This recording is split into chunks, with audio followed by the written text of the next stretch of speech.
Right, next up, one of the biggest computer games of all time. It's called World of Warcraft. It's a role-playing game in which you can create an online character known as an avatar, something like a dwarf or an elf, and then guide that character through a massive virtual world. Because it gets played online, hundreds of people can play it simultaneously and then interact. You look very cute. Yeah. The game is one of the most popular ever released, with more than 7.5 million people paying the monthly £10 subscription. Now, to keep them interested, every few years the makers Blizzard Entertainment release an expansion pack. This unveils new parts of the virtual world with new features and new storylines. The latest expansion pack costs around £40 a time. It's called Warlords of Draenor. It arrived this month to much fanfare, with more than 1.5 million customers pre-ordering so they could play it on the first day. However, the launch didn't go well, with the manufacturer's Blizzard admitting to stumbling out of the gates. In other words, it released the game before it was actually ready, leaving players fuming. So what went wrong? Now, to find out, I needed to investigate the world of computer games from the inside. So may I introduce Chris the Wise, the wizard of Watchdog. Oh, lovely, and he's got your little legs. Yes, and my double chins. Thanks for that graphics. Right, Chris the Wise, your quest is to find out exactly what's happening with this game. Go on, off you go. Computer games used to look very different in my day. I was very much a Space Invaders kind of guy. But in the last 20-odd years, a lot has changed. World of Warcraft, Warlords of Draenor. It was adverts like this that excited long-time World of Warcraft fan Luke Coyne, who's an IT technician by day, but Trek Rios, the undead rogue, by night. I was looking forward to this expansion a hell of a lot, because it was finally going to revive the World of Warcraft, because it had been, in my opinion, dying for such a long time that I was very, very excited. The first step to playing Warlords of Draenor is logging on to the game's virtual world, but when Luke tried to do that on the day of release, he knew immediately there was a problem.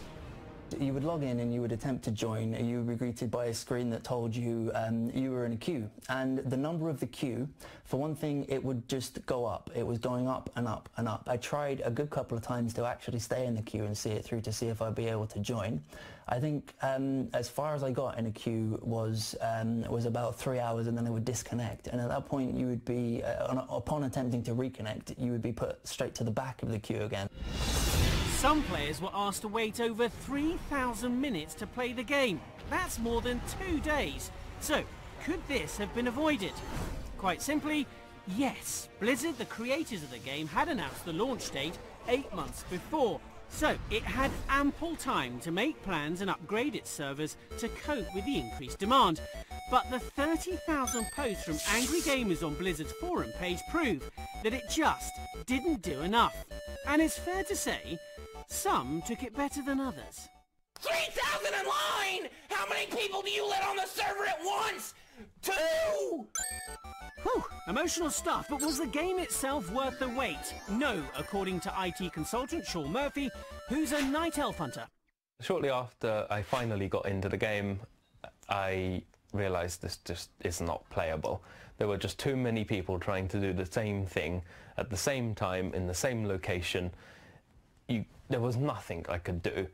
This is what playing the game should look like, but this is what it looked like for players like Sean and Luke.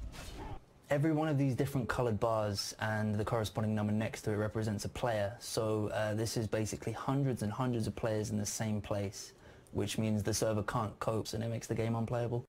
And it just made it completely impossible to progress anywhere in the game. Nothing you could do. I pay $9.99 a month for this subscription. I then had to pay £40 on top of the subscription cost for the expansion pack, and it doesn't work. So this month I paid £50 for a product that simply does not work. Thousands of others made the same sort of complaints online, having to wait hours to join the game, only for it to be virtually unplayable when you finally made it in. And once again, this all could have been avoided if Blizzard had planned ahead and improved their servers. So why hadn't it? After all, it had known how many players to expect for months. Blizzard really should have seen this coming. They had 1.5 million pre-orders, they clearly knew their server capacity. They clearly knew that these two figures didn't add up, and they did nothing about it. It makes you feel like you are a cash machine. It makes you feel like you're sitting there shelling out your money with absolutely nothing to show for it. They were taking your money, yet doing the bare minimum they possibly could to make the game something that you would stay playing. As paying customers, as consumers of this product, we have rights, and we have the right to demand that the service at least works when they say it will.